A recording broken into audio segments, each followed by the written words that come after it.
vous êtes passé maître d'apprentissage, puisque vous avez 2 apprentis par an depuis plus de 27 ans. Est-ce que vous pouvez un peu nous raconter cette vie de maître d'apprenti dans un premier temps et vous présenter? Bonsoir. Donc effectivement, je forme régulièrement des apprentis. J'aime beaucoup ça. C'est des personnes qui sont très motivées, auxquelles j'apprends mon savoir, mes expériences, mais aussi elles m'apportent un nouveau regard sur l'entreprise qui fait un dynamisme qui voilà. crée un dynamisme dans l'entreprise elle-même. Voilà, tout à fait. Et depuis le début, vous vous êtes lancé dans l'apprentissage, si j'ose dire? Alors déjà, ça me permet d'avoir du personnel formé à moi, à mon entreprise. À votre main, à l'intelligence de votre main. Et avec l'esprit de mon entreprise, ce qui est très important. Donc effectivement, c'est du personnel qu'il faut bien encadrer, qui demande du temps pour la formation, mais qui évolue aussi très vite.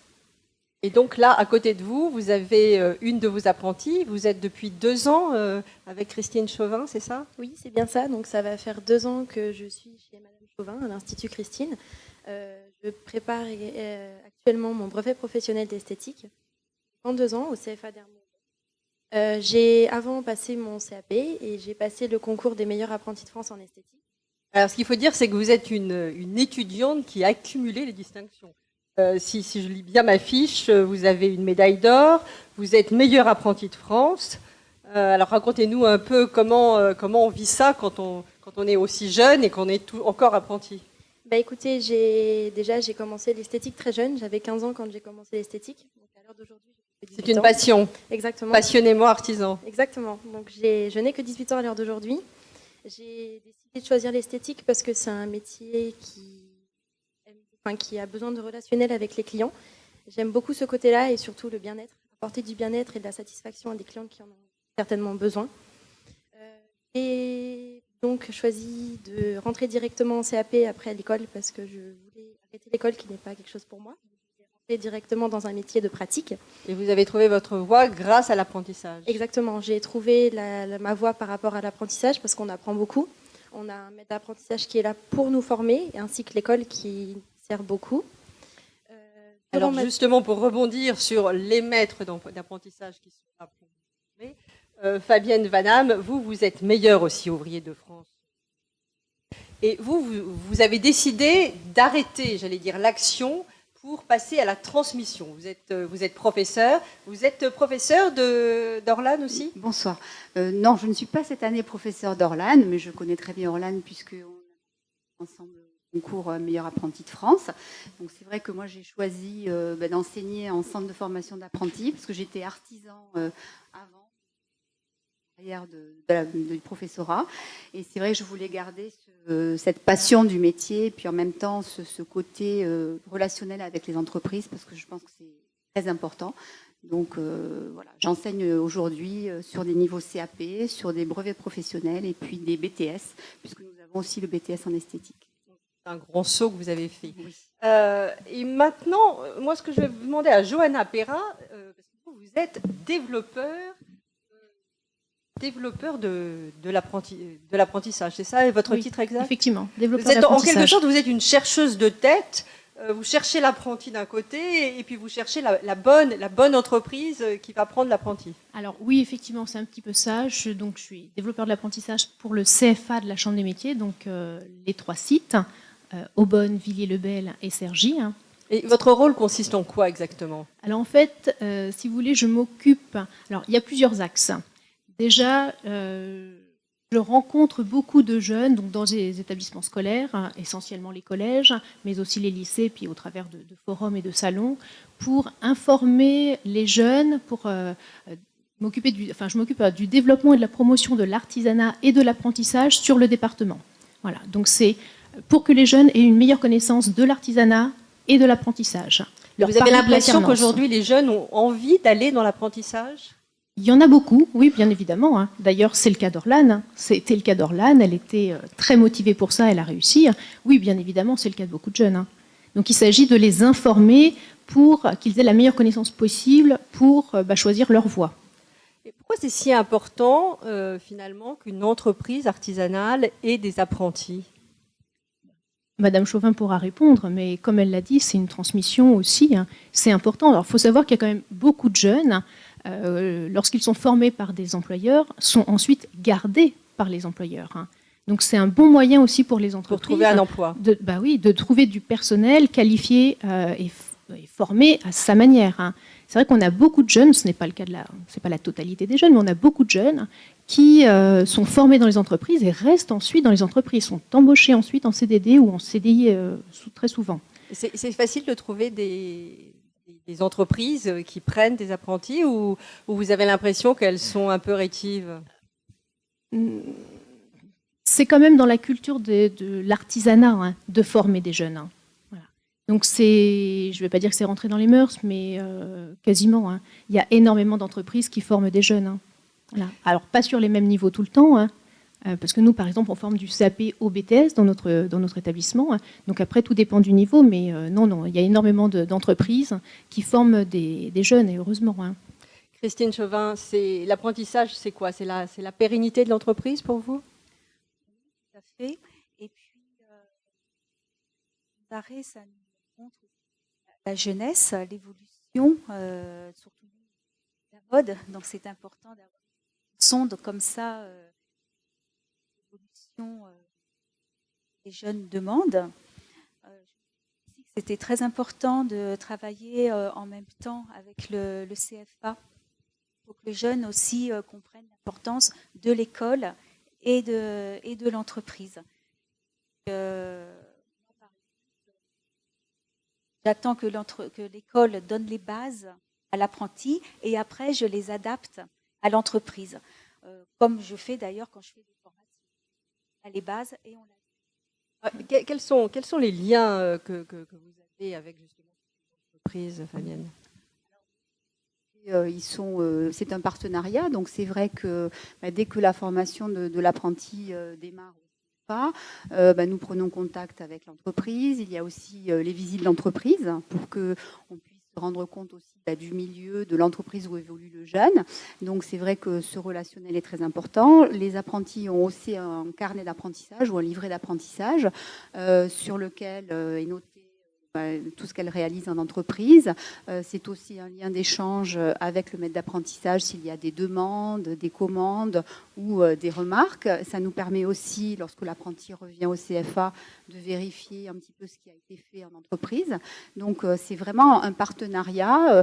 On n'est pas, nous, dans le CFA, à préparer l'apprenti pour passer son diplôme, mais l'apprenti, comme disait Madame Chauvin, apprend les bases et on adapte ensuite, chaque apprentissage adapte ses bases par rapport à la marque qu'on demandait pour une cliente dans chaque entreprise. Orlane, vous trouvez que c'est bien, vous y trouvez votre compte, vous passez plus de temps finalement dans l'école ou Je passe plus de temps à l'entreprise parce que j'ai une alternance, donc je vais 2 jours par semaine à l'école, donc qui sont le mercredi et le jeudi, et autrement le reste de la semaine je suis à l'entreprise.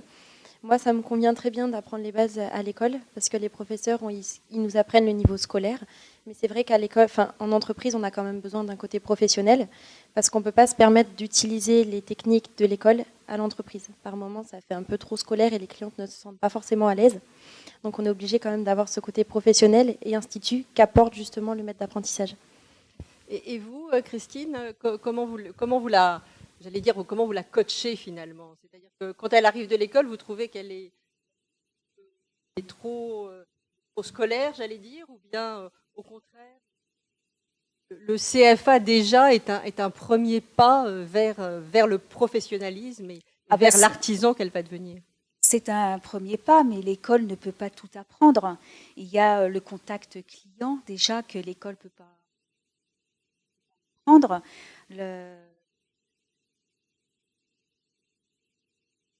Qu'est-ce qui vous a semblé finalement, Orlane, le plus difficile quand vous êtes arrivé pour la première fois dans une entreprise ? Ce qui m'a paru le plus dur, déjà, c'est que le fait que je sortais d'école, j'avais que 15 ans. Je sortais d'école, j'étais très jeune. j'ai jamais eu ce côté rapport à la clientèle. Pour moi, c'est quelque chose de tout nouveau, on va dire. Il a fallu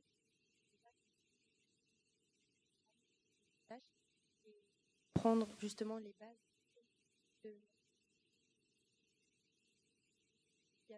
Parce que quand on fait l'école, sauf que là, en apprentissage, forcément, on va... Et Fabienne, ce côté justement communication,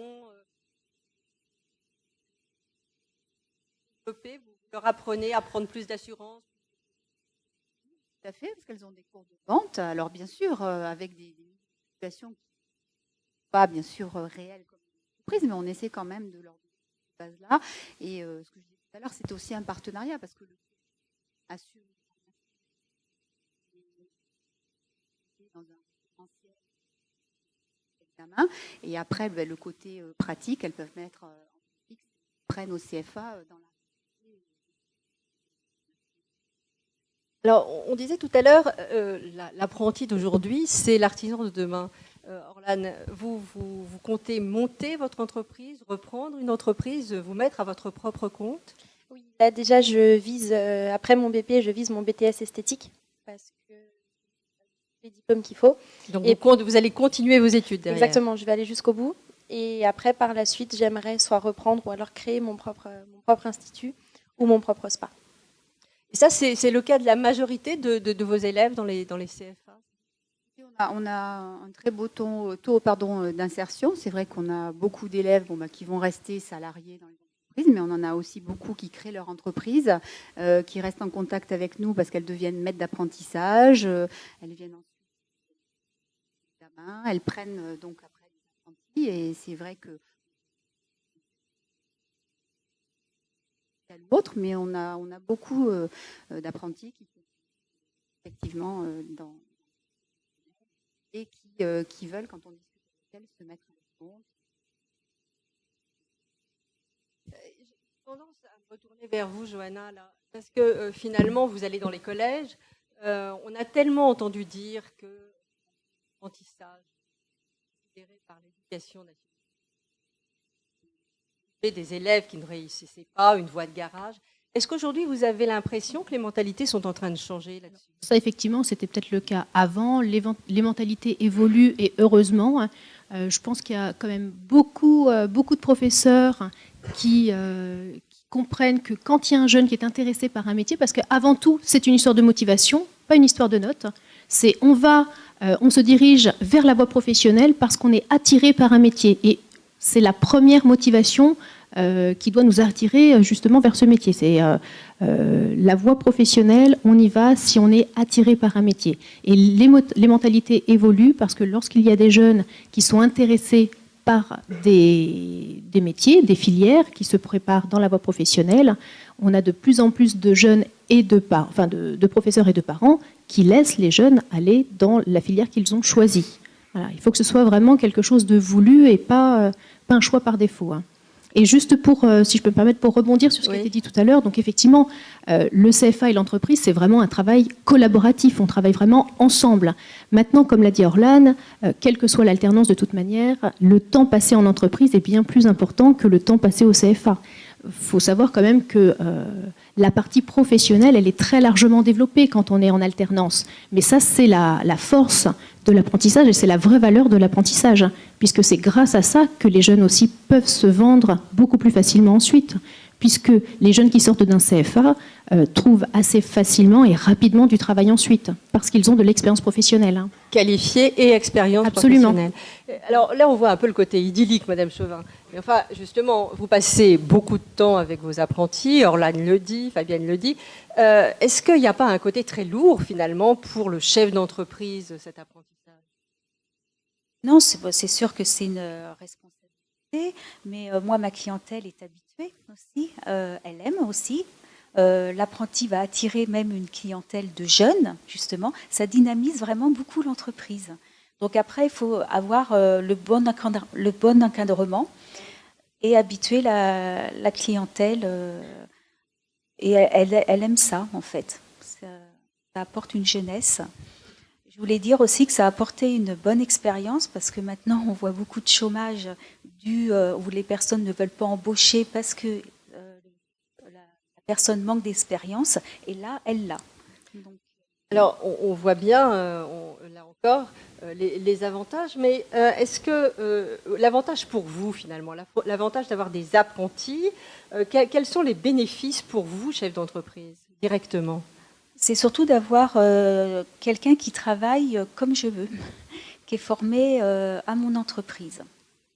Parce que si je prends quelqu'un, et puis qui est aussi très motivé, on ne retrouve pas forcément dans le salarié,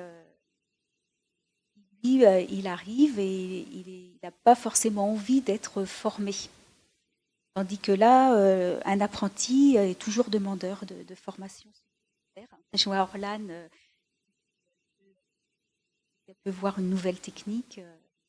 Donc ça les motive et ça les motive aussi de continuer aussi l'école parce qu'ils voient bien qu'il y a besoin de l'école pour continuer dans le métier. Besoin de diplôme, comme vous le disiez tout à l'heure, besoin de diplôme et d'expérience professionnelle.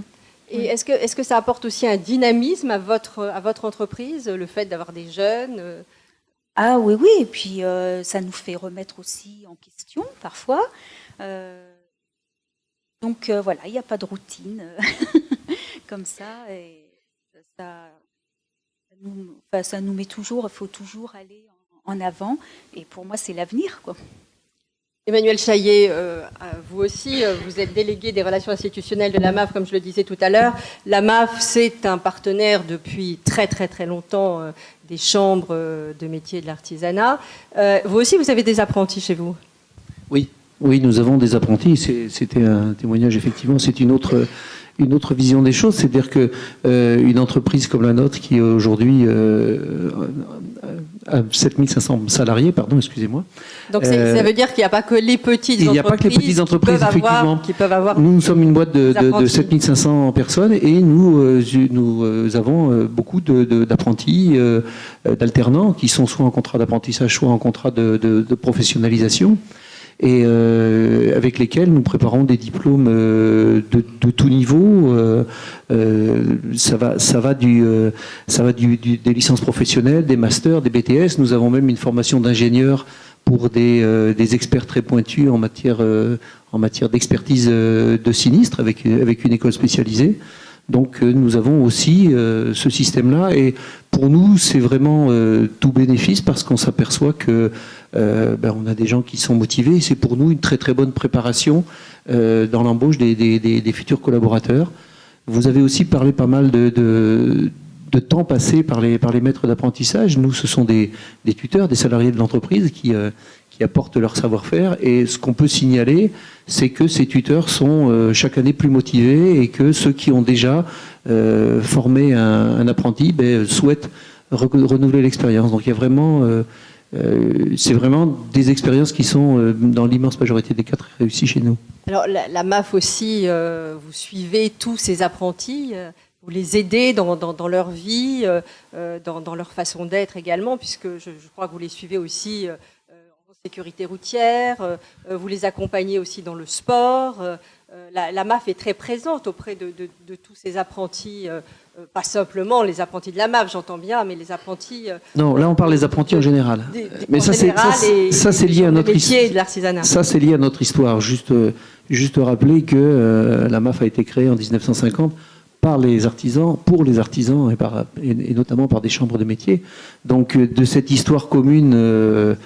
on a développé, on s'intéresse de toute façon à tous les grands sujets de l'artisanat et l'apprentissage évidemment est un de ces grands sujets et nous avons développé avec les années des actions qui sont en cohérence avec nos métiers mais qui permettent d'assurer une formation complémentaire et un équilibre peut-être complémentaire dans la vie de ces apprentis. Toutes ces actions sont évidemment faites en partenariat avec l'Assemblée permanente des chambres de métiers et les chambres de métiers. Et rapidement, effectivement, vous les avez cités, il y a en matière de sécurité routière, parce que c'est particulièrement important, on sait le tribut que les jeunes et les apprentis en particulier payent sur la route chaque année. Donc il y a des journées de sécurité routière qui sont organisées dans les CFA des champs de métiers qui le souhaitent. On en fait une dizaine, une quinzaine par an.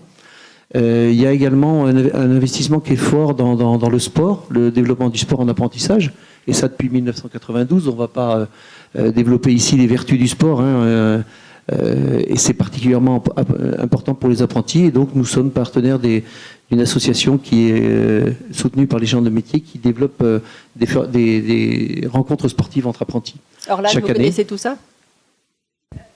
Bon, moi, je vais vous dire, je ne fais pas de sport à côté, je n'ai pas le temps. Je passe plus de temps à me consacrer à l'esthétique plutôt, parce que tout ce qui touche à mon métier, je le fais en dehors aussi à la maison. Oui, toutes les nouvelles techniques. Mais ça, ce ne sont pas des actions seules, parce que ce sont des actions qui sont faites avec les chambres de métier et avec leur CFA et avec les enseignants des CFA. Donc voilà, on arrive à trouver du temps dans l'enseignement pour faire ces actions-là. Et puis le dernier point que vous avez cité, alors ça ne concerne pas Orlan, mais c'est aussi en termes de santé par rapport aux jeunes apprentis des métiers de bouche. Nous organisons chaque année un prix goût et santé pour les apprentis, qui est un prix par équipe, là où, dans un monde où il n'y a pratiquement que des prix individuels et qui vise à sensibiliser les jeunes aux attentes en matière de santé des consommateurs, et ça nous paraît, nous, particulièrement important. Madame Chauvin, je reviens vers vous parce qu'on a bien vu que l'apprentissage permettait d'apprendre un métier, mais est-ce que aussi vous envisagez un jour, le jour, pas maintenant parce que vous êtes trop jeune, mais où vous devrez transmettre votre entreprise, éventuellement de le transmettre à un de vos anciens apprentis? Ah bah ça serait l'idéal, ça serait le rêve. Et j'espère, oui, bien sûr, que l'apprenti veuille reprendre parce que je pourrais l'aider déjà. Et puis pour elle, ça serait peut-être aussi une période où la transition se ferait, une sécurité, une aide. Comment ça se passe au CFA? Ça arrive souvent ou ce sont des cas exceptionnels?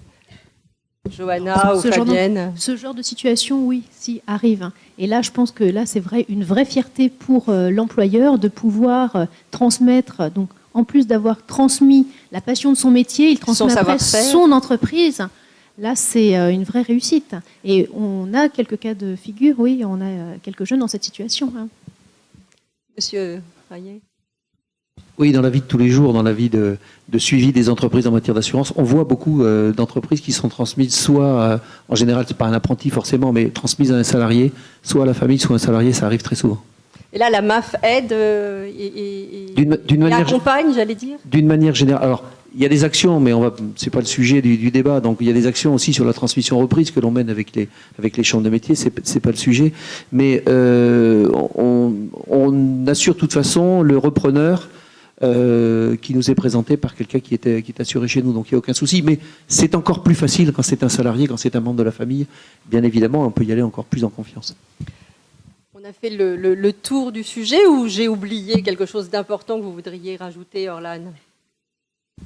Moi, je voulais rajouter que les jeunes qui ne savent pas forcément ou alors qui n'aiment pas l'école, qui se lancent dans l'apprentissage, parce que c'est déjà, on gagne en maturité, on gagne énormément en maturité, et c'est très formateur. À l'heure d'aujourd'hui, si j'ai tout ce que j'ai aujourd'hui, c'est parce que j'ai été motivée par ce que je voulais faire, mais aussi par l'aide des professeurs, l'aide du lycée, et surtout par l'aide de mon maître d'apprentissage. Vos compliments, non, Fabienne? Oui, merci. Johanna et Fabienne. Moi, je voudrais vous rajouter que souvent, ça arrive, on retrouve des jeunes qui parfois sont en échec scolaire dans le système classique. Et puis, on est toujours fiers de voir des révélations, de les voir partir du CAP, d'arriver au BTS, et puis même parfois de continuer sur des carrières en faisant des licences ou autres, ou en devenant chef d'entreprise. Donc moi je me dis, elles ont choisi, et puis elles se sont passionnées pour ce métier, et puis elles ont vraiment réussi, parce que elles ont réussi tout ce qu'elles entreprenaient. Et moi je trouve que c'est formidable, donc j'espère que ça continuera encore très longtemps. Je voulais juste dire, effectivement, pour compléter, on a aussi la fierté après de voir des anciennes apprentis ou des anciens apprentis qui sont eux-mêmes maîtres d'apprentissage et qui forment et qui transmettent à nouveau, ils transmettent leur savoir. Et donc ça aussi, c'est une vraie fierté pour les professeurs, pour le CFA. Est-ce que vous avez si vous me permettez, je vais juste rajouter quelque chose sur ce sujet-là. C'est qu'effectivement, on voit dans toutes les manifestations qu'on organise des jeunes qui sont extrêmement motivés, que ce soit en sport. Et je vais citer juste un exemple, c'est en matière de prix Gouet Santé Apprenti. Et le président Perrault, ici présent, fait partie du jury du prix Gouet Santé. Donc il va confirmer ce que je dis, c'est que quand on interroge les jeunes pour savoir ce qu'ils veulent faire plus tard, 80-90% d'entre eux, n'est-ce pas, Président, déclarent qu'ils veulent monter leur entreprise et qu'ils veulent être chefs d'entreprise. Donc ça, c'est particulièrement intéressant. Christine Chauvet, est-ce que vous avez été apprentie ? Non, mais j'ai regretté parce que je me suis trouvée à mon premier emploi, justement, ce qui manquait, parce qu'on apprend à l'école, il manque quand même l'expérience de l'entreprise. Donc, j'ai aperçu qu'effectivement, il y avait un vide. Et je voulais dire aussi, je vois une réticence au niveau des parents, que leur enfant s'oriente en CAP, par un CAP. Et il ne faut vraiment pas qu'ils aient de réticence, parce que après, quand ils ont décidé ça, ils voient comment leur enfant s'épanouit. Et c'est très important, en plus, de faire un métier que l'enfant aime. Vous avez été obligé de vous battre avec vos parents, vous, Orlane, ou pas ? Ah non, du tout. Moi, ça a été un choix. Je leur ai limite imposé, en fait, parce que moi, ce que m'ont dit mes parents, c'est ce que tu as envie de faire, fais-le. Parce que moi, je leur ai dit clairement que si je partais en général, parce que c'est vrai que les parents aiment beaucoup quand on part en général, quand on fait des grandes études, que clairement, j'allais me planter et que j'allais avoir des notes qui ne vont pas.